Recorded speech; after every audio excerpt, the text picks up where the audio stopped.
Hello, everyone. This is Eric Scherder with Corteva Agri-Science. I think today you're going to hear a lot of things about a little bit about my history, my upbringing in Missouri on a hog farm where we raise a lot of hogs, about 600 sows, fair to finish early on. It's a new innovation, where we're at in ag today, where we're going. If you can't get excited about ag today, folks, I don't know what's going to excite you. So stay tuned as we talk about all the things important to agriculture here at Farm for Profit. Farm for Profit podcast. Take a listen, have a blast. Farm for Profit podcast. Learn about farming while having a laugh. Farm for Profit podcast. Sounds terrible. Anyway, Eric, welcome to the podcast. It's a pleasure to have you here, and thank you for driving across the country. Yeah. It was. I packed 2 lunches to get here 5 miles away. Yeah, absolutely. You know what, though? Some days I do pack 2 lunches, and I came just as far as you did today. You drive a Ford, don't you? I drive a Dodge. Well. Nope, a Ram, I guess. Yeah. But no, that I couldn't believe it. We're sitting here having a conversation with this episode coming up, and they said, hey, he lives in... I'm not going to give away where you live, but 7 miles away from the studio. Yeah. Drive by it all the time and never really knew what all went on here. Hey, now you do. And I said, I know right where that's at. Never been there. So that is awesome. Well, now you got to see it. Yeah. And as you sat there, you were looking around the room, and you said you needed to wait 20 minutes before we started. Oh gosh, yeah. For your audience, I mean, if you just, it might be a couple beers or bourbons just to take it all in around here. There's a lot of stuff, a lot of good memorabilia. For a lot of grew up on the farm, man, it brings back a lot of good memories. It's basically the stuff that our wives said they didn't want in the house, and what our parents were gonna throw out of their basements. Both of our parents moved in the last year, and so the basements their clean. biggest problem was all the crap that they had in there. Crap in quotation. Yes, yeah. But a lot of cool stuff. You know? Yeah. And so I don't think we ever dreamed when we got this studio that this is what it was going to look like. But then I just kept bringing like loads of stuff. Like, I'm not throwing this away. It's got to you can't throw it away yet. Now, see, my wife, and I won't give her. She would just say I'm a hoarder by keeping some stuff around, you know. But I think it's memorabilia, you know. It brings back good memories. So I'm probably pretty close to a hoarder because I'm not that guy that doesn't throw away the 6-inch 2x4 because I might use it as a block. See, that's just growing up on a farm. or You don't know when you might need that again. Yes. And there are times to where I go down and I just needed this length of a screw, or I needed that size of a bolt, and I kept it out of them stupid IKEA sets or whatever. You know, you always got leftover parts, or at least I always do. Mm-hmm. Yep. And you don't throw those away. No. I think I've got 7,000 Allen wrenches. 7,000 from those sets, right? You get a coffee table and you put it together. And it comes with 2 Allen wrenches. You have 1 or 2 sizes. Like, that's all that comes in is like the 1/8 or the 1/4 inch. Stripped Allen wrenches. Yeah, that's true. That's true. Well, all you do is just grind it down or cut it down. Yeah, there you it's go. Still good. That's right. That's right. Well, we don't need to keep talking about us. Let's get to meet you, Eric. Why don't you introduce yourself to our audience the way you would? The Farm for Profit team is heading to Denver for a Commodity Classic, and we'll be at the Sukup booth each day. What will you be doing there? Check out the schedule and come hear about all the new offerings from Sukup, from the new groundbreaking grain monitoring software to the traditional top-quality steel solutions. Once again, Sukup's motto of store now and profit later is proving that having the right grain storage system pays off. Whether you're upgrading bins, dryers, or grain handling equipment, Sukup has you covered. Visit sukup.com to learn more and see you out in Denver. Yeah, so first off, pleasure to be here today. Eric Scherder, been with Corteva Agri-Science here for almost 18 years. I was with the company as Dow Agri-Sciences, and kind of even going back further, I was fortunate enough, I kind of go back through, grew up on a livestock operation in Missouri. Didn't grow up in Iowa. We were very blessed. You know, when you think back in the early 80s and 90s, where the farming techniques we had in Iowa, if it wasn't for your poor farming techniques, we wouldn't have had topsoil to farm in Missouri. And so we really did appreciate some of the... I didn't know where you were going with that. Yeah, it was...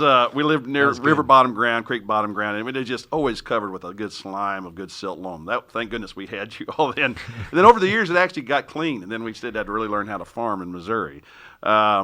But we grew up, had purebred Simmental bulls. My uncle and dad farmed together. Not a lot of, I would say, huge acreage. A lot of our fields were 40, 50 acres, surrounded 100% by woods. And we were big into livestock for swine. So everything was fair to finish growing up. One of the things, and it was big at the time. We've gotten out of it since then, but our local FFA had the longest running hog sale in the nation. We did spring sales and fall sales, purebred livestock. So we had, I think, at one time 600 sows fair to finish on dirt. 7 purebred breeds. You guys did, or the whole club no, did? just that was 7 purebred breeds. breeds, because between my 2 brothers, my 2 cousins, we had purebred Durocs, Yorks, Chester Whites, Poland spots, and then every cross in between. We sold blue butts. We had more electric wires than Story County has electric lines. Absolutely. I mean, it was a full-time job just keeping up with It's that. a full-time job breeding that many pigs, let alone keeping all those breeds separate. Well, that was the challenge. Every now and then you got supposed to have a purebred Duroc, and it wasn't a purebred sometimes. So we didn't do a lot of artificial insemination. I was going to say, because at least not on hogs. There probably wasn't a lot of that technology readily available. It was going on back in the in the early '90s, but it was. Yep. It just wasn't mainstay. So, when we sold our local FFA, we had a lot of families, and we grew up in Pike County, Missouri, which is really right across the river from Pike County, Illinois. In fact, I think there's 28 different crops in Pike County, Missouri. So, for example, if you've ever eaten a Golden Delicious or Red Delicious apple, that came from our county. That's where that apple actually started, was from Stark Brothers down the river. But we had so many diverse operations in our neck of the woods. We used to win the Governor's Trophy at State Fair every year because we had so much livestock going there. But we did talk about artificial insemination. We did a lot of our purebred Simmental bulls was all artificially inseminated, and almost all the grain we farmed walked off the farm. We never sold it. It was ground, and we actually went up and did bean meal, extruded it, and brought it back. I mean, that's everything literally walked off our operation growing up. And then, of course, in the mid-'90s, livestock industry with hogs fell apart. Yep. My Uncle Frank still got the cattle side of the business. Of course, Dad at that point decided, hey, we can't have a hog operation. I got to do it. So he's worked for the co-ops, and he's now retired. And we all went to school. And that's where I kind of found my passion for ag, was not only growing up with it, but, when I got to college back in the day, it kind of dates me, but AMSI was still a company, American Cynomed back in those days. And freshman got my first internship with R&D, and I was like, man, you get paid to have a lot of fun. And it was. That's back in the days where we had Scepter, Pursuit, and Prowl, and Steel, and Squadron, and, Roundup Ready technology hadn't been invented yet. Why don't they name things like that anymore? I try.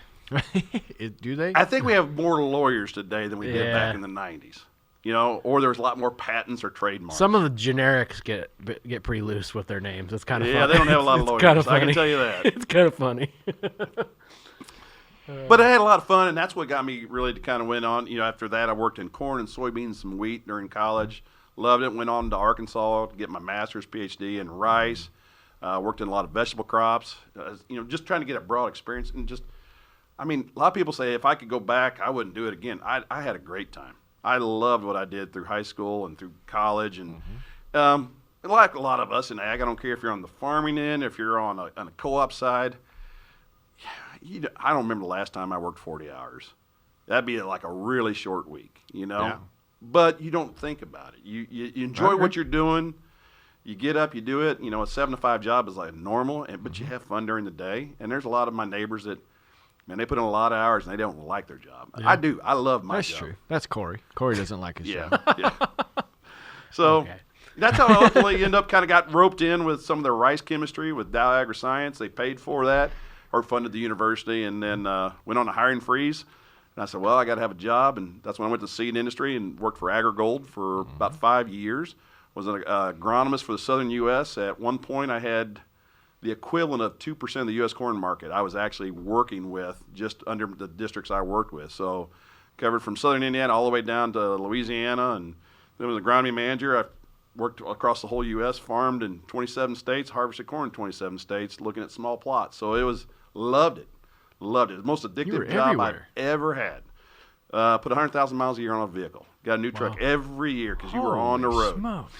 But it was it was very addictive. You get around farmers, I don't care if they in Alabama to Ohio to wherever, you meet a lot of good people. You meet a lot of good industry folks. Farmers are farmers no matter. They just have a little different twang depending on where you're standing. I knew right where you're going. He's going for the calculator to see how many miles you drove a week. That's I exactly used to right. get, let's put this perspective, I used to get an oil change on Saturday and get an oil change on Saturday. Yikes. That's 1,900 miles a week. That ain't much. Yeah, that ain't much. That's crazy. So, but you're not in the seed industry anymore. No. So from then, I was at that time. My wife and I, we'd had our 2 daughters. We're over in Southern Indiana. Still had a lot of, you know how our business is. You make a lot of great connections. It's one of the most weird businesses I've ever been in, where your competitors are your friends. Yeah. You know, I don't care if you are a farmer. You're competing Sure. against your neighbor. But they're still a good friend. And Yeah. even in our business, I got a lot of good friends that are competitors. Mm-hmm. But anyway, we kept up, and one of the guys said, "Hey, I think we spent like $300,000 on your research. You can come up and have a cup of coffee and talk to us about maybe a job opportunity." And I'm like, "Well, I really like what I'm doing." "No, you're going to come have a cup of coffee." He was over the North America and South America research, and I said, "Well, I at least probably owe you that." And long story short, it all worked out, and he said I could stay in Southern Indiana or kind of move to Iowa, and which wasn't home for either my wife or I, but she grew up in Northwest Missouri, which literally a rock's throw from Iowa, and it was just kind of, I would say, get back to roots. I kind of get back to that what I call true Midwest, and we settled down here in 2008 and been here ever since. What's your wife do? Well, I married for money, so I married a teacher. She's taught in. I love my wife. Thank God, she's very talented. She is taught in Missouri and Arkansas and Indiana and Iowa, and taught almost every grade. I think from just shy of kindergarten, but up to junior high. So now she works in Ankeny. She works with the district office. She actually helps out a lot of teachers, try to implement, I'm going to call it just new tactics, new ways to reach kids. Yep. The way we probably learned when we grew up is not the same way teachers teach today, and that's probably good. Our knuckles in the back of our heads don't throb as much now like they did back then. So she tries to make sure all the kids learn. I That's what figured she you were loves going to it. say teacher or nurse. I feel like those are the answers we get. Yeah. Yep, there's a lot of nurses in our community, so that's for sure too.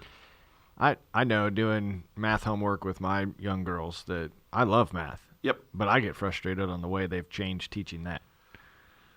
Well, and the thing about it is, as my wife will probably tell you, and it's no different, I would say, even in ag. There's some people that learn visually. They want to see a picture or something. Some people learn very well from reading something. To really reach the children and reach anybody, you got to have 2 or 3 different ways of approaching it. You'll get a mass of people this way, but you got 10% you need this Right. and 10% need that, and that's a lot of time for a lot of teachers. And then, of course, curriculums change and all that changes. It's just so many hours in a day. But they all, I think a lot of our teachers are really trying really hard to meet. And the other thing is, parents also got to want to parent too, and you got to work with your kids. I mean, it's a 2-way street, Yeah. No, you're not wrong there at all. So. No. I almost felt bad when I said hello to you to begin with. I didn't call you Dr. Eric. Oh, no, that's quite all right. I did that. I figured by getting a PhD, I get at least maybe 2 more weeks before they fired me. That's what I really thought. More warning. Yeah, I got a little warning. They start down low. Maybe I get 2 more weeks heads up. Yes. But no, it's, I know a lot of folks have doctor. Doesn't mean a whole lot. Yeah.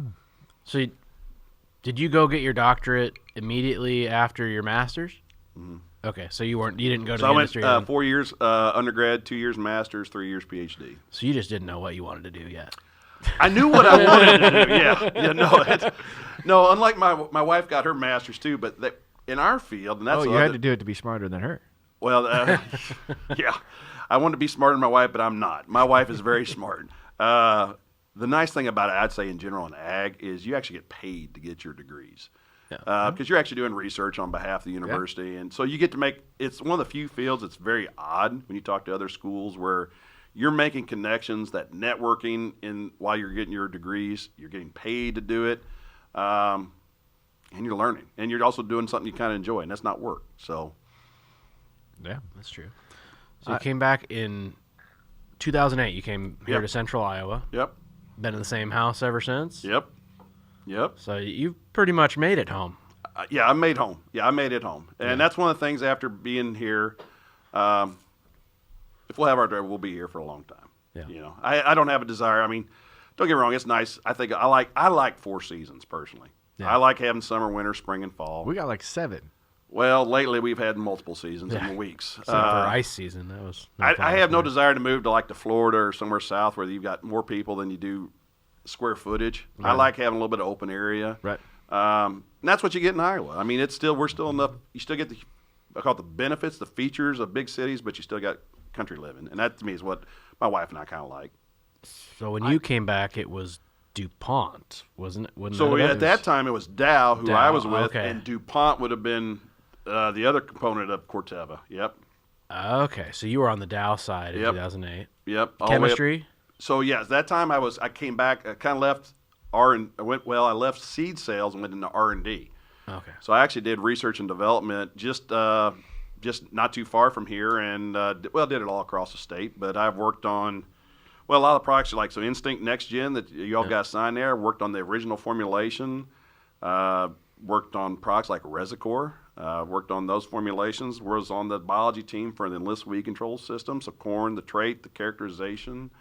A lot of stuff that farmers are using today, we worked on back then from 08 all the way up to 17. That's why I never ran into you, because I was in research, I guess. I was Yep. I was running impact trials, I guess, on the seed side of things. Yeah, just different company. Yep. So, Yep. yeah, we just weren't together yet. And then I was an intern for Pioneer and DuPont, throughout college, a Pat intern for seed Yep. and all that stuff. So, Well, and the funny thing is, actually, before the merger, Pioneer I actually paid kind of a licensing, so we were working with a lot of the same folks and Yeah. working at Johnston and doing all that stuff. And Yep. so, again, small world in ag. So, yeah. I still can't get over the 600 sows on dirt. Do you have any pictures of that? Does your family have pictures of the operation and what that looked like? it was a lot of electric fence. Well, I know. Every day, well, we had But two even farrowing then, houses. How many acres would you Oh, have shoot. covered? Was that 30, farrowing 40 on acres of pasture? it? Oh, yeah, it'd probably been, probably by the time you started adding up all the fencing everywhere and the two different farms, we probably had at least that. Yeah. On dirt, and it was everything was kind of in and out. We one farrowing house would have been, I was thinking it was 16 or 20, and then you had another 10. So it was like 30 in and out every week, no matter what. Every week. That's Just Wow, in and you- out. You don't live or die. that's wild. You didn't do anything out on pasture? No. That's Pasture was for cattle. Yeah, my family had 20, 30 acres of the A-frame huts they farrowed on pasture. Well, that's the one thing growing up. Warm months. We were northeast Missouri. We're in Amish country, and so we have really good sawmills, and that's what we as kids did. My two brothers and my two cousins. Not only did we bale a lot of hay because we had a lot of head of cattle, all on shares back then, but we also it seems like we built a lot of hog houses. When it got slow, Dad or Frank said, "Start building a hog house." Yep. So we just started building hog houses on skids, and we built a lot of them. So, but yeah, it was a lot of I don't know how you had time.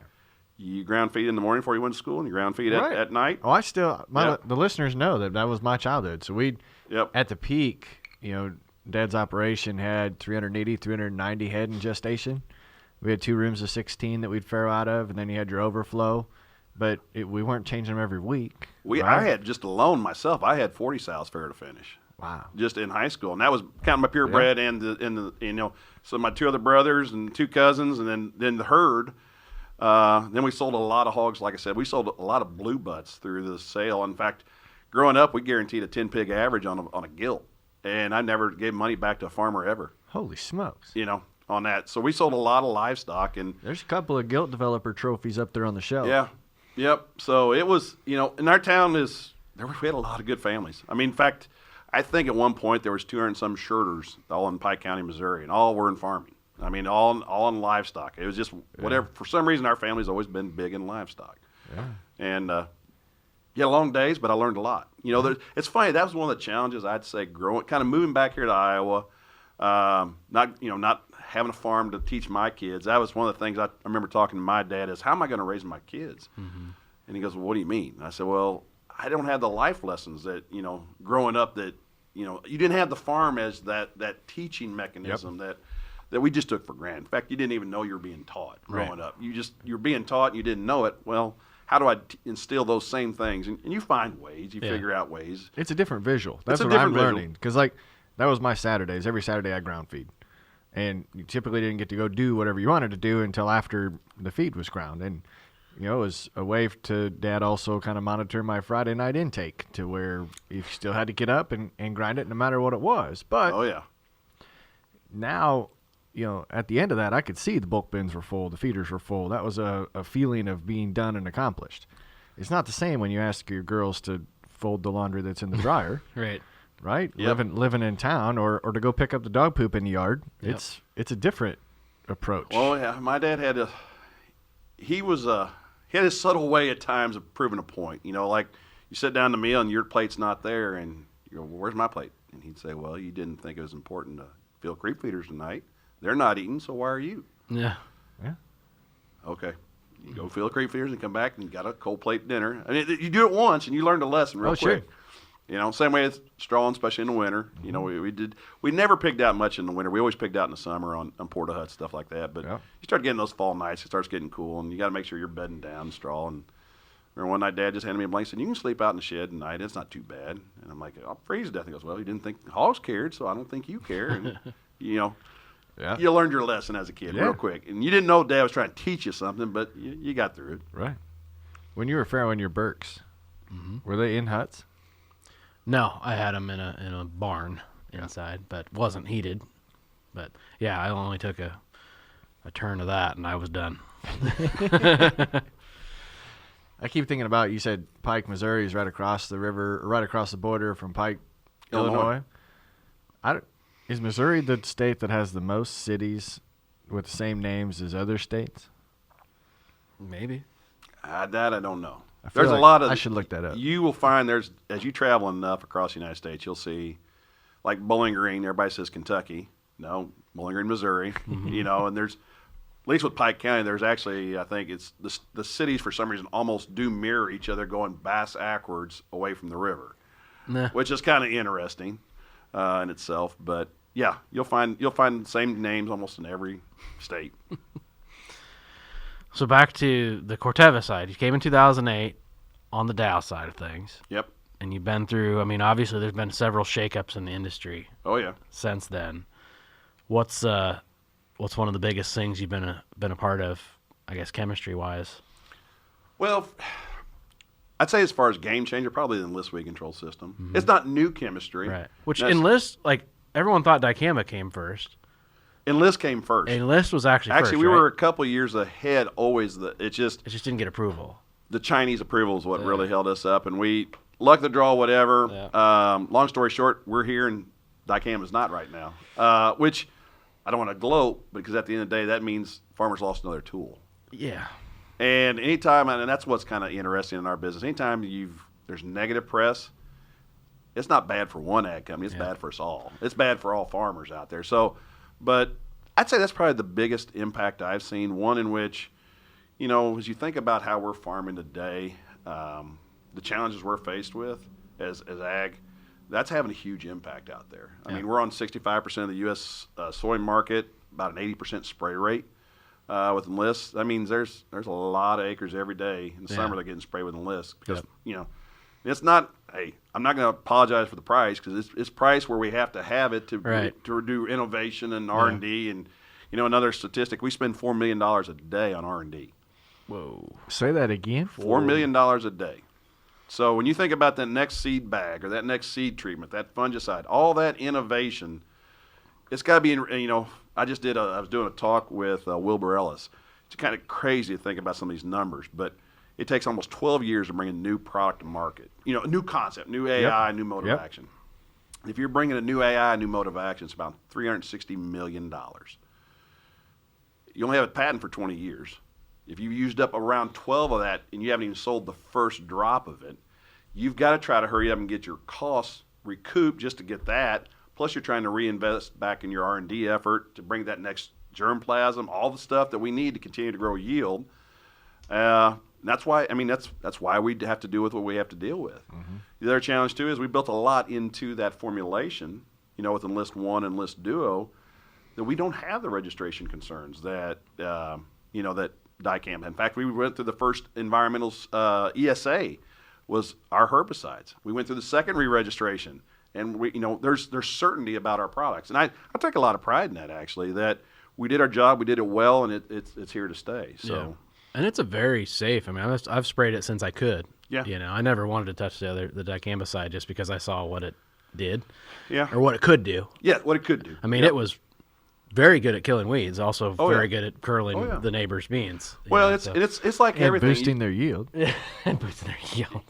Well, and there's parts of the world where it's diehard true. I mean, they're diehard dicamba folks Yeah. out there. For for different reasons. And you'd ask those folks the same thing. They felt it was very safe. And there's a lot of farmers probably this year going, man, what do I do? As we've all been around farming, I've got to change seed supplier, a trait, a herbicide. That's a lot of change in 1 year for any grower. It's hard enough to change over just to new hybrids with the same seed company, more or less, Right. whole new germplasm. Yeah. That's probably got a lot of growers spooked this year, So I know this is a fun show, but I do want to nerd out a little bit. Explain to our listeners why Enlist is so important and why it's different, because everyone knows 2,4-D. Right. Why does it not drift? Why is it so much safer? So the best way to describe this is that we've done a lot of things, and I'll put it in perspective. The regulatory atmosphere we're under in ag right now is under so much scrutiny, and it continues to get more and more. For the average person out in the world who doesn't deal with ag, they don't understand it. But a prime example is if we had to bring table salt through the same regulatory environment we have today, you would not have table salt on your table, guaranteed, because of all the negative downsides, the LD50s, all the things that we have to deal with. You wouldn't have table salt at all. Yeah. You wouldn't have half the products we take that are all natural out there, like the ginkgo bilboas and all that type of Right. stuff. You wouldn't have any of that stuff. But the reason we built what we did is because we knew 2,4-D amine, 2,4-D esters, they can volatilize. And simply put, that means this. Good growers can follow labels, they watch the weather, they can make that application correct that day, but because of temperatures, because of environment, it'll want to get up, get off the float, or come off the surface of foliage or soil. And let's say the wind was blowing to the east, well, the next day it's blowing to the west, and it just takes that product and just starts moving it. And it can end up on a susceptible crop, sensitive area, garden, you name it. And this stuff can move miles. There's been, especially you get down south in areas where the closest field that they've been documented sprayed was 5 miles away, and there's damage. So it's amazing. The other thing I don't think a lot of people realize, when I worked at Arkansas, we did a lot of studies, what they call Crowley's Ridge, okay? And it's basically you've got rice country going from Arkansas headed towards Memphis, and there's basically this ridge right there, and then on the other side you got cotton country. Well, there's a no-fly zone for about 10 miles there because as you go up in altitude, the wind may be coming here at the ground out of the north. You may go up and it's coming out of the east. You go another 100 feet, it's going west. So it depends on what layer you get in. It depends on how far that will actually go. Well, we've developed 2,4-D choline, totally different salt, even though we know 2,4-D, and that keeps it stable. So we say near zero volatility because under normal agricultural practices, it's not going to get volatilized. Right. I mean, I've had it under basically like a small hoop house where it gets up to literally 140 degrees, and it won't come up and hurt tomatoes. So it's just a different salt? Different salt that keeps it stable on the surface, but we also added in Colex D. What Colex D does is really stops those driftable fines. So as a farmer and you're applying, that's one that, I don't care what product you spray, you're always worried about drift. Yeah. Right? That doesn't matter. Well, a lot of our drift reduction technology, all it does is take those, I would say for lack of words, that bell-shaped curve and slides it over to bigger drops. Yep. Well, we were actually able to figure out how to kind of bring the tails in. So we have less fines and less big drops. And that gives us, when you couple that with the right nozzles, we're 90% less drift.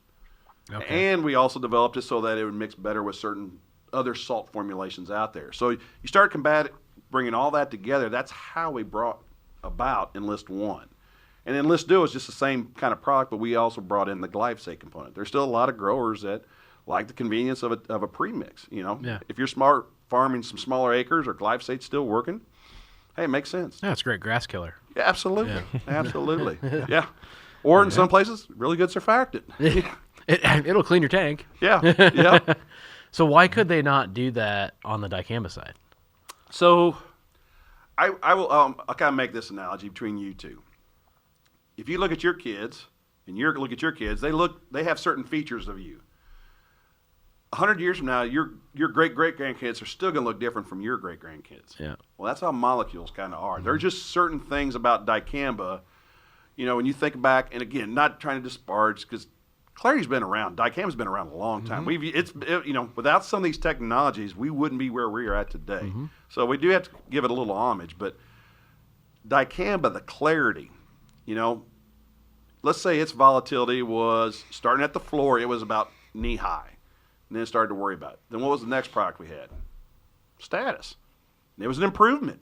Had a little less volatility. We still use a lot of Status out in corn today, but it may brought up to the waist on volatility. Then we had the Batma salt or Ingenia, a whole new salt formulation, even safer than the other two, relatively speaking. Maybe it's 10 feet off the ground. Huge improvements there. 2,4-D was 30,000 feet above it. Okay. No matter how much you make improvements there Right. on the dicamba, it's all relative terms, okay? And that's why, in general, 2,4-D is 236 times less volatile than dicamba. Wow. Huh. That's why we don't have some of the issues. The other thing is, Right. Soybeans are very, very, very sensitive to dicamba. Cotton is very sensitive to 2,4-D. So there's some susceptibility to crops out there. So, when you think about our part of the world here in Iowa, it's corn, cotton, or soybeans, alfalfa, maybe some grass. All those crops are not susceptible to 2,4-D. So that's why we don't see the issues like we see with dicamba Right. cupping. So there's when you look at that jug, you go, well, it's just a jug. Or it should have a bunch of bells and whistles and alarms going off. There's a lot of technology that we built into it intentionally to give farmers that freedom and flexibility so they could go out and make timely applications and we all know it's challenging enough just to find good days to spray. Yeah. Well, we built a lot of those things in there so when you could spray, you knew you were going to deliver it on target. Right. So, and to me, I don't know, maybe that's good or bad, but it was a lot of fun developing that product. Yeah. Where have you guys been? We just got back from the Custom Harvesters event where operators from across the country couldn't stop talking about Steinbauer performance modules. Yeah, they're seeing up to 25% more power, better fuel efficiency, all with smarter injector duration and not altering the rail pressure for safe and reliable performance. If you're looking to maximize your machine's potential, go to steinbauer.us and tell them Farm for Profit sent you to get yours today. I mean, one of the biggest problems we face in agronomy is resistance to anything, Right. from a trait to Yep. herbicide. I mean, we really haven't come out with new herbicides. We've come out with new formulations. Yeah, and that's the challenge. We found, as our company, we've come out with a lot of new modes of action in insecticides and fungicides. The biggest challenge is I'll put this in terms. We can find new modes of actions, and that's not a problem. Actually, almost every chemical company out here has found a lot of new modes of action. Is that mode of action or is that active registrable? That's where we start to get into some of the kind of the fine details a little bit. Prime example is, I'd say HPPD. So if I said an HPPD, what's a product you think of? A bleacher that you use? It's not Corteva, but Impact. Impact. Yeah. Yep. No, that's fine. Or Callisto. Yep. Okay. Those Yep. types of products Yep. out there. Yep. Yeah. We started looking at some HPPDs, and we found several early on in discovery. We had some that were just dynamite. We thought we had the right rates down, and these were I'm talking low use rates, like ounces. Yeah. An ounce. And we found out the next year it killed all the soybeans. And we planted corn. Corn still looked good, clean. Third year, still killed soybeans. Mm-hmm. Still good weed control. Yeah. Okay, now we have a longevity problem. And you think about back to what we're trying to achieve. This is why it's kind of hard to think about. We're trying to give you just enough residual, everything you're wanting, not impacting the environment, not have all the bad negative carryover that EPA and all the registration. Right. It's a lot we're trying to ask out of chemistry and still do it all exactly the way we want it and not have any concerns. That's where the challenge really relies at. Yep. And probably the biggest problem is Enlist is great, but now that we've lost dicamba, now it's Enlist's job until the next technology comes along. And that's one of the reasons why we launched what we call our Enlist Ahead. Okay, we launched that in 2012. That was long before we launched our herbicides, long before we launched our trait. It was all about, folks, let's be smart about what we're doing here. You probably, hopefully, have never heard a Corteva sales rep say use Enlist by itself. Right. We want you to use it with a multiple mode of action. It's not that we want to try to drive up your price in a tank mix. We know, let's just be realistic, if glyphosate has lost some utility, what do you have left post-emergent beans today? Right. We've got glufosinate, glufosinate, and Roundup. Okay, I just told you Roundup's starting to lose it. Yeah. You know, and then we still got some PPOs out there, Flex Stars. And you Reflex, can burn them. We can burn them, but the PPOs out there, we got resistance. So if we don't couple these technologies together, we're not going to preserve either technology very long. And that's been our stance since 2012. Yep. That sounds like the conversation that we release on Monday. The Monday after your show comes out is talking about soybean cyst nematode. Yep. And the same thing that they recommend is you can't just do one thing over and over again because they're seeing resistance in that. Mother Nature's always going to win, folks. Yeah. It's just how do you work with her and try to, at the same time, kind of double down and triple down to give you that longevity, you know. So how long do we have to wait for the next technology? So there's some other technology coming. We've got some HPPD tools coming in soybeans. Challenge is we've got HPPD resistance already out there. Again, we're working with BSF on the new PPO trait. And what I mean by that is you think about the Flex Stars, the Cobras, those, and you go, well, Eric, we got resistance now. Well, if we can bring a new chemistry, which they're working on, that actually kills those weeds, but also has residual. There's some different ways we can look at it. Now we're able to kind of revitalize that segment. So we're working on that trait right now in conjunction with BSF. So that'll be out here maybe by 2030s, mid-30s, somewhere there. I mean, what's the end game, though? If we keep kicking this down the road 7 to 10 years, you know, eventually it's going to keep catching up to us. Are we going to have to start looking at... That's the problem. That's the problem we're in right now is it's always been, let's think back, and then, you know, you think back to we had ALS days, the AMSI days. Mm-hmm. And I think back in, 95, 96, somewhere in there, I was on R&D, the tour, and they said, hey, this Roundup thing, we hear it's coming. That's like a flash in the pan. That won't amount to nothing. We've got 95% of this market. We're going to keep it. Well, when you do one thing and you do it over and over and over, you develop resistance. And we did. Mm-hmm. It was good technology. Still, we use it today, to be honest. It still has value. Yeah. But we just wore it out. And then we did the same thing with glyphosate, and we didn't learn a lesson. We just, let's get away from residuals. Let's get away from multiple modes of action. It just works so well.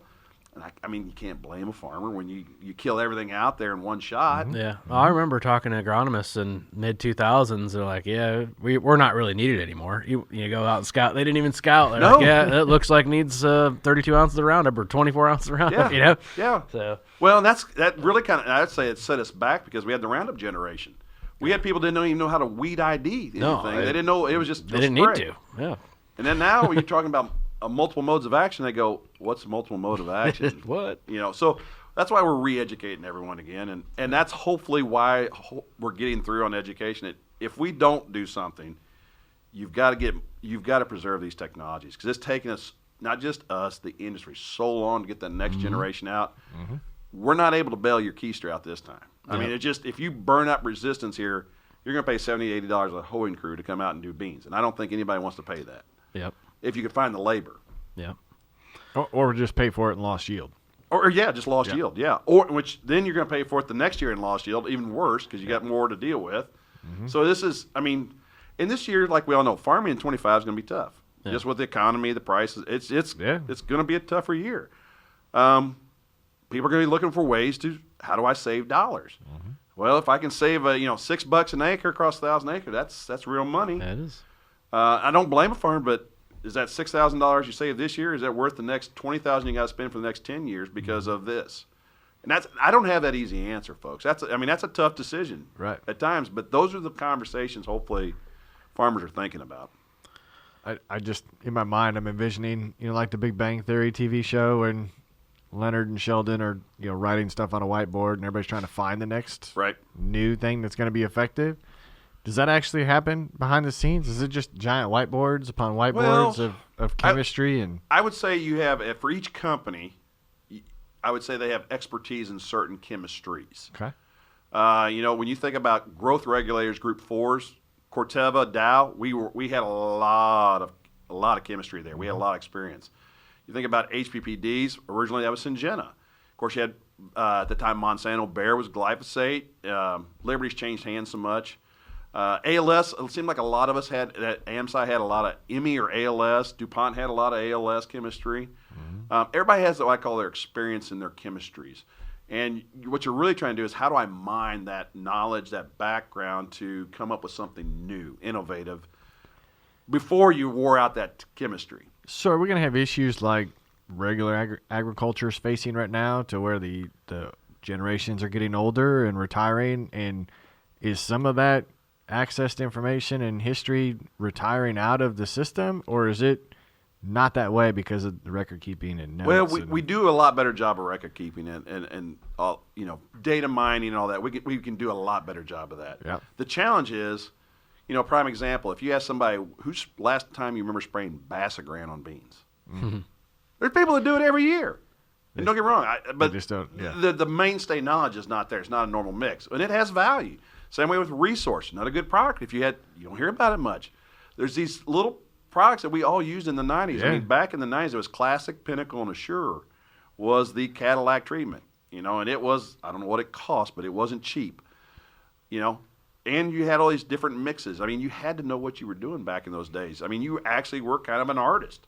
You went out and you kind of looked at the weeds and looked at the height, and you had to kind of up this rate of that, down that, add a little more of this surfactant, add this, Jeep. I mean, it was kind of dialing the cocktail on the go. Yeah, it was literally a bartender. Literally. Mixology. Literally. Yeah. It wasn't just plug it in and go Yeah. spray. It was, and we didn't have, you had foam markers, you didn't have GPS and all. I mean, you were kind of a craftsman out there a little bit trying to do good. Could you imagine being in Eric's head?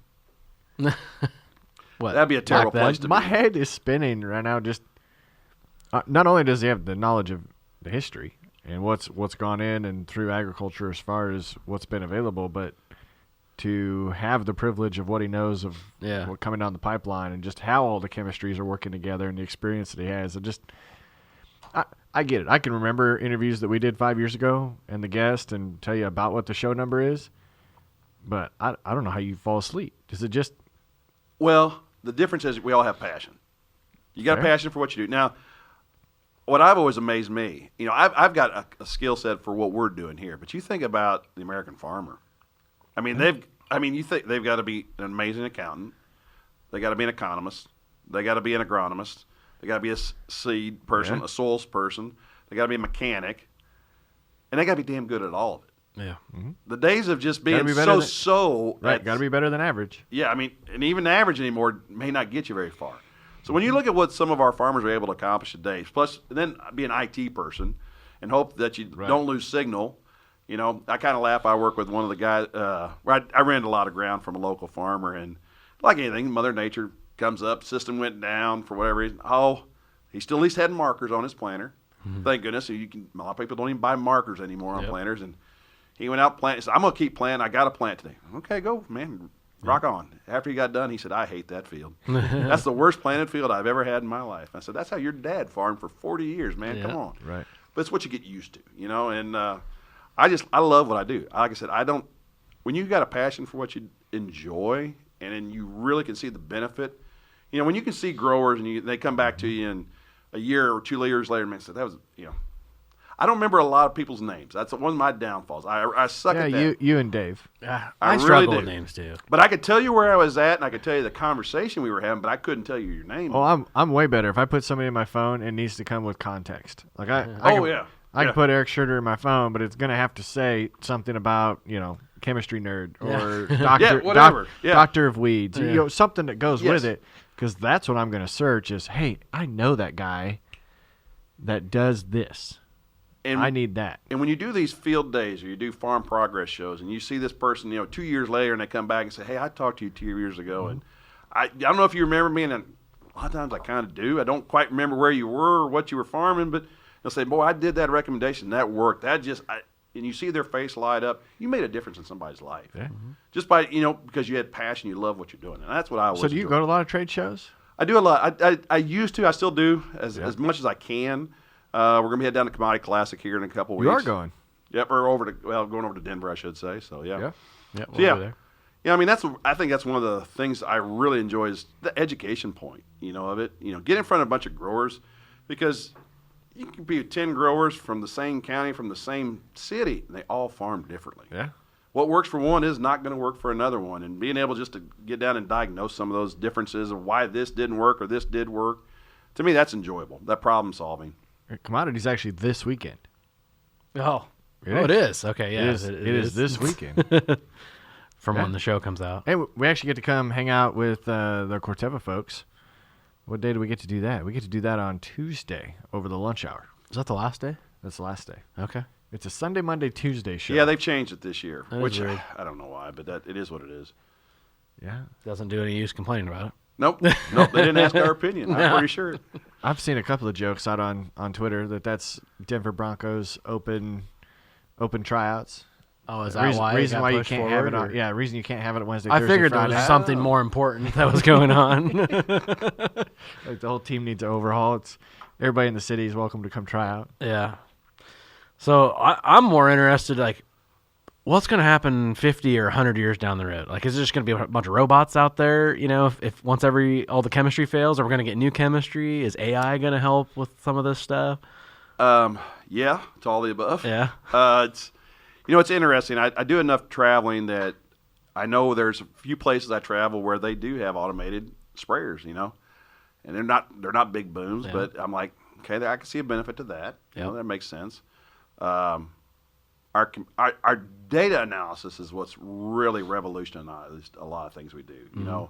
I would say it's helped us in the ag chem. It's definitely helped us in the breeding side of the business, Yeah. where you can do that predictive analytics and know. Think about a breeder's perspective. Prime example is it used to be you were out taking notes and I'm gonna make this cross and make that cross, and well, now if I can it's a numbers game. That's what Yeah. breeding is. It's a numbers game. If I could take computationally like 1,000 different crosses and I can throw away 998 because those were never going to be good. Now I'm down to 2. Yeah. And do this with this germ. Now all of a sudden I've just amplified my power. Well, we're doing the same thing on our side for ag chem. So that's gonna lead us down a road that's going to be interesting. Biologicals, and I'm going to just use that big term generally. That's a very unique opportunity coming on. As Corteva, we bought Symborg and Stoller, probably two of the gold standards out there in that business. There's a lot of value there. Explain how a biological would kill weeds. Well, and that's the difference is this. When we think about when I say biological, what comes to your mind? I think bugs. Bugs in a jar. Yeah. Yep, that's what a lot of people. I want something living or that and there, and that could be true. That very well could be true. But we may have something that may have been fermented that is now that's dead, but has a negative impact on a weed. Okay. So it may be biologically driven. It's going to be more challenging in weeds than it will be for diseases or insects. But prime example, spinosad or our spinosad chemistry. We've been selling that for 30 years. Highly used across a lot of industries. Not so much row crop, but all the vegetable markets. It's through natural fermentation process. I mean, we never sold it as a biological, but absolutely it was. We just sold it because it worked really well and it delivered what the growers were wanting. So when you think about the nutrients, the biostimulants, all that category, the more we learn, the less we truly know. Yeah. Do you think that See and Spray is a big tool for chemistry? Could be. It could be. It's like anything. It's, when we first had the first computer, it was huge and it was very slow. And then as time, it just kept getting bigger and smarter and faster. And, See and Spray is going to go that route to a degree. It does make it's challenging when you think about that technology because it's not that the technology doesn't work, but when you can start manipulating how much you are going to spray or how sensitivity you're going to do, yet I'm the chemical company and you want to hold me liable for what you spray. Oh. Again, there's some conundrums we hadn't thought about yet. Sure. Because and if I can't see every weed out there, let's say it's, you just had some little water hemp just pop up. It's not even half a centimeter out of the ground. Well, man, 2 droplets of rainwater would almost kill it. That's so easy to take it out then. And if I was doing a broadcast, I would. But a See and Spray may not pick it up then. It's just going to get the 1 inch and above. And I'm kind of making numbers up here a little bit. No, yeah. So we come back in 2 weeks and you're saying, hey, I didn't get that water hemp.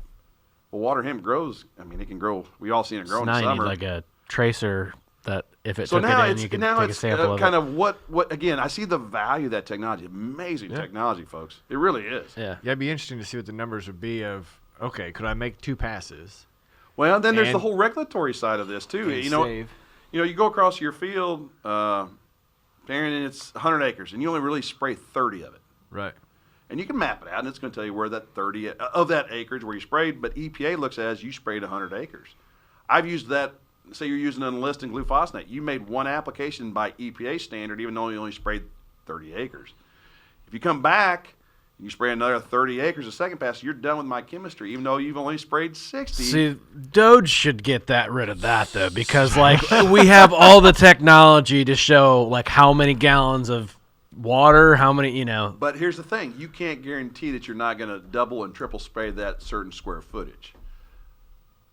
We could. We got the technology. We got We technology. should be able to do that. So, no, we can't spray these that are all- spot right. again. These are all things. Again, we're Yeah. in the infancy, relatively speaking. I mean, they're I on can the tell you, front end. Corteva's already using it. I was at the seed Yeah. growers Oh, yeah. meeting today, and that was one of the things I took away. One of their tactics to help with resistance was bulk up your borders.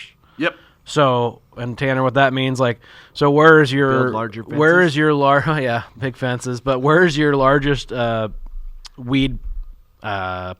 What am I trying to look for? Like a density pressure, weed pressure. It's around the edges and edges, around yeah. waterways and all that. That first pass or two. I was driving by They a used- baseball diamond yesterday, and that's the same thing that happens. The outside of your infield is where all They the, used John Deere data from See and Spray, and they said that 70% of the weeds that were sprayed with See and Spray was along the borders. 70%. So what their tactic was, hey, Get if you're aggressive if there. you're not using it full rate, use it on your borders. Yes. Or throw in that extra, like go picture frame your fields with a higher dose, because that's where the pressure's at. Well, and again, weird concepts. Not that we're maybe 10 years from now, you're gonna come in and say, Corteva, for $48, you get my chemical program, and we go, okay, we're going to guarantee that. You can choose from any of this, and you can spray it as maximum label through your See and Spray. Well, it's by the acre.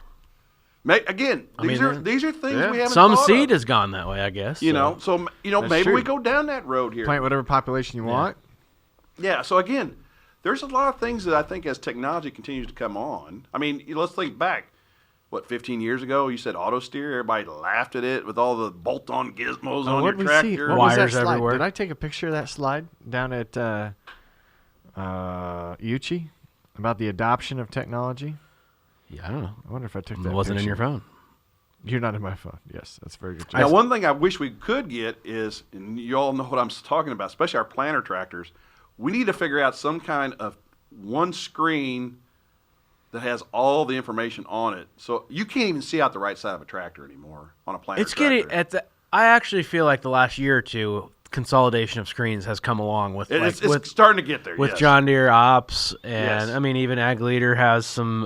They've got a larger screen now coming. But it used to be everybody had to have. Oh and gosh, it's- yeah, it's- you you're had to have right, the but- planter monitor and all that. So I for one, a few years ago have started. It's like, okay, I'm tired of this. Like it was cool at first, Yeah. right? It's cool, and then it's like, okay, now we can actually do all that Well, with this. can you imagine if you didn't have auto steer, how crooked your rows would be? Oh yeah, if you were trying to look at that Because stuff. you couldn't look at all the monitors Yeah. that you had to do and Yeah. this and drive. So, My I mean, favorite is some of the people on social media that get like TVs in there, and they're like, they'll hang them like right That's in just, the to middle. watch, that's just to watch TV. Yeah. I didn't get the picture, but didn't. Yeah. the whole grand scheme of that slide is they were saying how long did it take for a majority of the machines to go out with auto steer? How long did Oh, it yeah. take for 10 years. Yeah, did it Yeah, take 10 to for a 15 years. majority of the farmers to get high-speed planters? That was ridiculous. And They said 6 months or 6 months. Like I'm there like, was a couple no of steps way. between the 10 years and the 6 months, but you had to have them clarify that was new going out the door. That wasn't. Oh, That wasn't converting your planter to high Yep. speed. I think it That was over what's getting 50% ordered. of the planters going out the door. Or Yeah. 50% of that piece. The majority, whatever it takes Yeah. to become the majority. And then the last line item was to have combine automation. Well, they basically don't sell a combine without automation unless you tell them you don't want automation. So it was literally instant. So as soon as this combine was available, 99% of farmers had automation capabilities. Did they use it? I don't know, That's a good question. but they had it. But you start to think about like our grandpas in either 80s or 90s now, our dads, or our grandpas. They went from a horse to where we were at. That is crazy. you need to listen to Tractor Wars. I do. Yeah. And I think we're at the same kind of. I think our kids. Now, they take a lot of stuff for granted, but I think ag is getting ready to take. We're in that some of those leaps and bounds again, where the technologies allow us just to drive some of this so quickly. So what does Corteva do to get the next generation excited? Boy, if you're not excited now, I don't know what it's going to take. I mean, you think about what we're bringing today. Is that what scientists at universities, they want to come work for ag companies right now? That's a great question. The land-grant universities have a place. They absolutely do. I think we should be putting more stock in our land-grant universities because, they've always served as that impartial third-party group, okay? But when you stop and think about the land-grant's mission and why they were started, I mean, let's put it in perspective. Are we still doing nitrogen rate studies at universities? I would say, yeah. Yeah, we've been doing them for 60 years. Yeah, so a long time. What are we learning here? Yep. Are we just validating what we already know? Pretty much on certain things. And other things, they're light hairs. So I mean, you got to take the good and the bad with everything. But also too, they got to try to keep their programs running. That means they got to get grant dollars. They got to be innovative. So it's always a tug of war of their mission and what they do for their local farmers versus trying to keep their everything going. But when you think about what we're bringing, like we're getting ready to bring out here a couple third generation, fourth generation rootworm and some above ground BT that are non-BT related. Everything we've been dealing with has always been protein based. We're dealing with a whole new set of chemistry, back to longevity, resistance. I mean, we're trying to work smarter. It's not easy, but we are trying to work smarter. Then you got gene editing. Take your favorite hybrid out there, corn, and you can say, okay, what diseases is it? And if I could go in, for lack of words, with a scissors and go snip, snip, and knock out the sensitivity to gray leaf spot, anthracnose, and this, what would your yield be? Right. We're able to do that now. Now we're trying to figure out, okay, what's that mean for registration, for foreign countries, all the other things you got to deal with, which could take 7 years to get through some of that. But that technology's here. Is that regulation from other countries? Is it truly because they're scared of how safe it is to consume, or is it because they just they don't want us to get ahead? No, I think just certain cultural differences, I would say. Certain countries like Europe, I mean, you can shout from the rooftop, non-GMO or GMO, right. And you're going to get half the group's going to agree with you, the other half's going to throw. Yeah, but eventually, guys, unless or whatever, eventually you get it. It took a long time. It's just taking a while, but at the same time, I think it depends on what your benefit is. Okay, and then I mean, think about some like the golden rice that helped, or some of these other GMO crops that helped eyesight or disease or something like that. There was a direct benefit for consumption of that. I think people probably were more accepted of right. that. When the benefit's just for you and me to make your job easier, and there's really no difference for the consumer, well, that's just between you and me. And yeah. I don't really maybe want that as an. I'm not saying they're not uneducated, but why? I mean, have you ever? We're all looking at our phones all the time. Do you have any idea how that phone works? No, it just needs to work, and it needs a better battery. That's right. Yep. And if it doesn't work, I go to Verizon or Cellular, and they make it work. And you're not allowed to change your battery. Yeah, I know. Right. Right. I need a better battery, and you can't do it. And that's kind of the point of I think humans. They just want safe food. But what's the word safe? It's like, I felt bad for a waiter once. He said, we have the best all-natural beef. And I said, well, can I have some unnatural beef?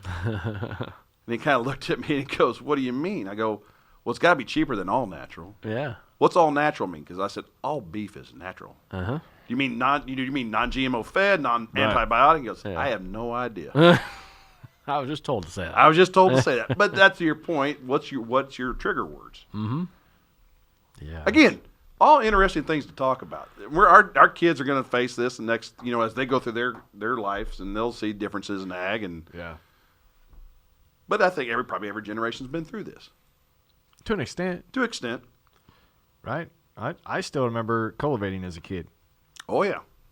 I did that a couple years ago.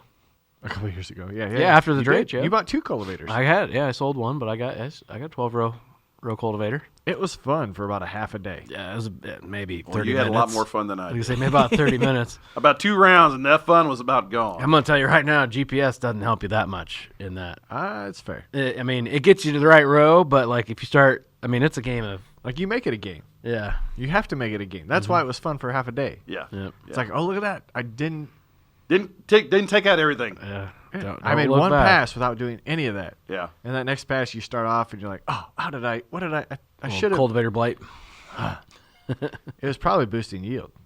Yeah, they get a little stress. Spacing, right?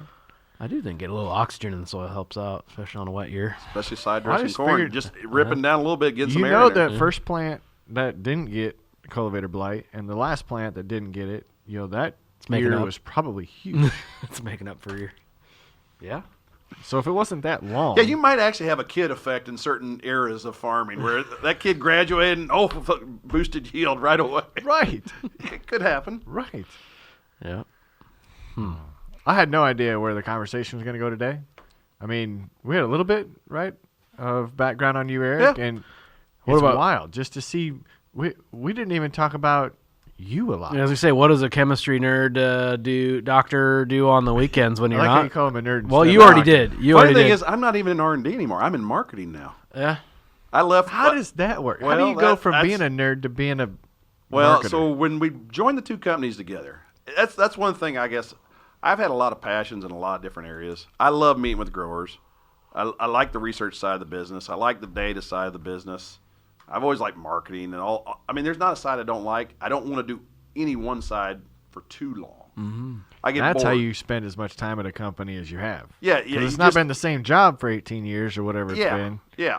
So if you had to do the same thing over day after day, like, working on a construction line and an auto parts factory, man, that would drive. For a day, it'd be probably really cool, but after that, I'm the worst employee there. I can tell you that. I'm ready to leave. I'm that truck driver that takes a different route home.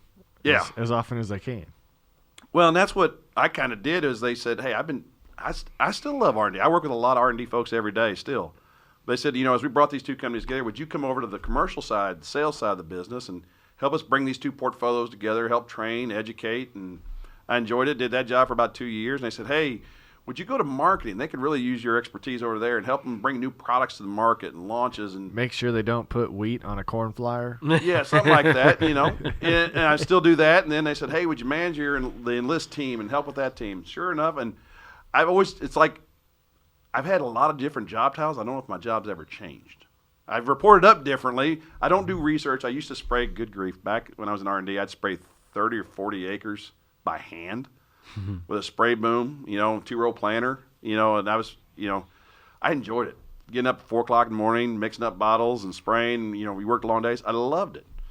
I just have a different joy now. I get to mentor a lot of our younger product managers coming in that maybe don't have as much time out in the field or working with sales reps or, they always say, what's the difference? What makes you an expert? A lot of failure. Yeah, my dad would tell you just got to be 90 miles away from home. That's the other adage, but I like the word failure because it means you learned something, Yeah. hopefully, from what you didn't succeed at, and that's where I try to help some of our folks out. Is just doesn't mean what they were going to do is wrong. It's just, hey, have you thought about all the repercussions of this type of choice, or how maybe the sales team would look at it, how a retailer would look at it, how's that grower out there going to look at it, and try to bring some just, like I said, I don't want to say wisdom, but just some thought to it. So. So, yeah, technically I'm in marketing now. So what do you do on the weekends when you're not doing the marketing stuff? We watch. My wife's a big Kansas City. We're Kansas City Chiefs fans. I know that's a lot of people hate them, and I understand. It's really easy to hate a You're at winner. least from Missouri. Yeah, I mean, guess. yeah. Winners. It's We'll easy see to it. beat up on a winner. We'll see how well this ages, Yeah. right? 'Cause Yeah. it'll Well, hey, air- we've already set a it'll- record, so it'll even air if I post. think we'll see this, we'll see what happens. But So do you go to many games? we've been to a couple. The challenge there is we went to. I actually rather watch it on TV, to be quite Right. honest.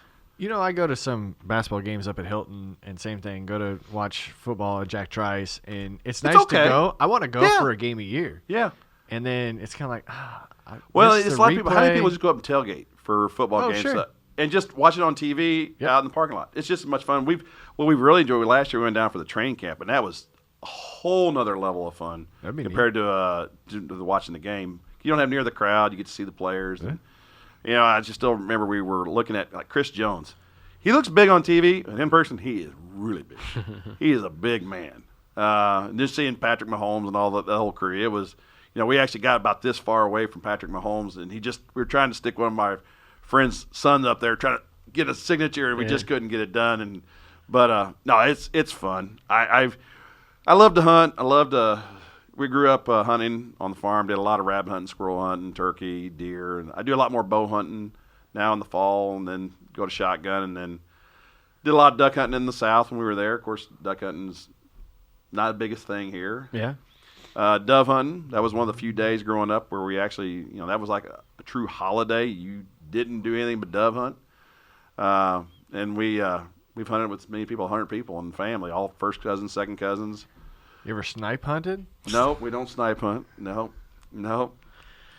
But it's neat. That's one of the few times I try to get back. I still got a lot of good memories with my daughters hunting with me or hunting with my dad. So we got 3 generations, my brothers and their kids, and friends, and no. So it's always about family gathering for us. Mm-hmm. That's cool. Yeah, I used to duck hunt a lot around here. But I got a trailer full of decoys and all that. But I retired. I had to. I feel like you're going to come out of retirement in the next 24 months. You think? Oh, 24. That's a long time.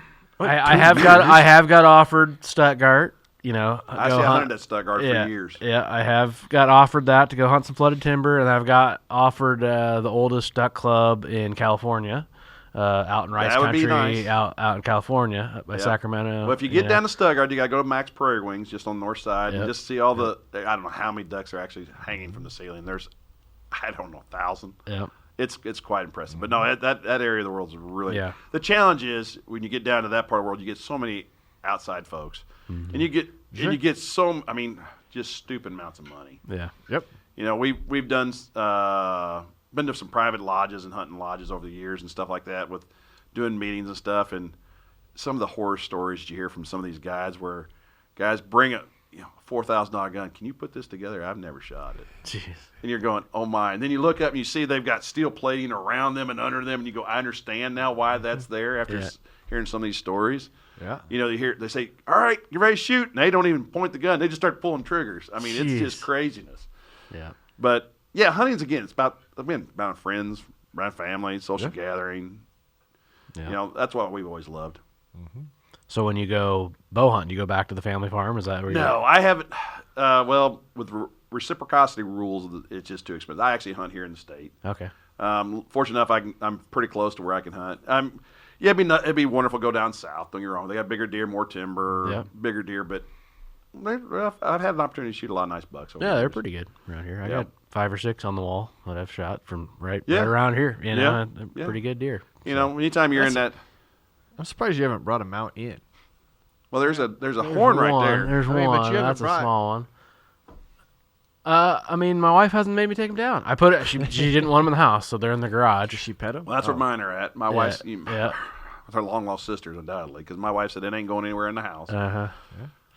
Yeah. So. But I do a lot. My thing is I want to. There's certain scores I want. I want a 140 8-point. I'm short of that one. I'd mount that. Full mount. Then I want the next one up to be you get to that 10-point in that 165 to 175 range. Mm-hmm. And I'm getting close, but you're always just, there's certain years you just don't see deer worth shooting. And that's okay. That doesn't bother me. I got a curse. I just can't get over 160. I'm in the 150 to 160 club. I shot a nice buck this year, and he was unfortunately way too close bow hunting. He was 3 yards in front of me, straight down, and he heard me flinch. He flinched, shot him high, and blood trailed him, and he went on a neighbor that just doesn't really allow anybody to go on him. Period. Yeah. And I couldn't prove that the deer actually went on him, even though I know he did. From the hoof prints, there wasn't blood trails, so I'm sure he's laying dead in the woods over there. Yeah, that's too bad. But that's hunting. That's hunting. I hate it. I hate not retrieving an animal. Yeah. I didn't even get to go this year, or didn't go. Didn't choose to go. That's my fault, isn't it? No, honestly, shoot, we got done with harvest early because it was so dry, and then it rained for 3 weeks. I could have went, late rut, but the thing I'd say is you both are that generation where your kids are still very active. That is so when the kids got to that point. I went through the same stage where I hunted when they were smaller, and then you quit hunting as much for about 10 years, and you get back into hunting again. There was I would have we would go hunting every weekend, no scouting, whatever for ducks, and I would just run myself. I was so tired by the time Sunday night came around. I'd fall asleep 6 o'clock, Oh, yeah. And I wouldn't miss. And now you got to the point where you could tell me we're going to shoot a limit of pintail. And I've never shot a bull sprig pintail before. And I would be like, nah, I'm good. You know, I'm not getting up at 2 a.m. to go out and freeze my butt off, you know. Eventually I'd like to again. I remember we were, one of my friends, he lives just north of Stuttgart, and we were doing research down there, and I said, hey, my dad and my brothers have never thought about duck hunting down here. So I'll have them come down. So they came down, and we're in the blind, and the guy's calling, and my brother's sitting right beside him, and he's, you know, the farmer's not even shooting. His son isn't anyway, and my brother shoots, and he thought he was going to cripple it, so he wasn't pulling. He goes, no, he's yours. Straight, his dog went out, got that duck, and laid it in front of my brother, even though it was banded. I was like, how do you get a banded duck your first time at 18 years old and you never even shot a duck? Yeah. And on top of this, the guy's dog brought it to you, not to him. Yeah. So there's a lot of luck involved. That's in that, funny. too. That's funny. So That is pretty good. Well, I've had a lot of fun. I also want listeners to know that I refrained from making a lot of snip jokes when you were talking about what we could do to the genes of a corn plant. Oh, jeez. We needed that. I'll save that for a Farm for Profit After Dark episode. But no, this was a pleasure. absolutely. Enjoyed it. No, anytime you can sit around and just talk about farming, talk about technology, talk about everything that's going on in the world. We never got into politics, religion, or any of that. Or our wives. Yeah, That's our specialty. I did say Doge once, I guess. Does that count? Yeah. It is. But we're not negatively. So as long as you didn't say anything negative, we all can go home tonight. Is that really an official arm of the government? It's an appointed. So, yeah, we skirted it just a little bit. I'm just saying, you were like, how are we going to figure that out regulatory-wise? I'm like, well, because we have the technology available. Yeah. But No, previously, it would be a problem. Yeah. You know? Yeah. I would say you're welcome back anytime. Absolutely. Enjoyed it. Now that you know what happens inside here, if the pickups are out Absolutely. front. If we want to talk about other subjects, folks, we can talk about We're it. going to have to change the got a locks chair. now that he knows what's in here for bourbon. That's true. Yeah. we do have a chair here. Even if you can't be on camera, you can still shout from the background. Absolutely. Absolutely. Heckle. No, Jump in. a lot of fun. Yep. Yeah, this was great. So, what do you tell the listeners, Corey? Crack a cold one. You deserve it.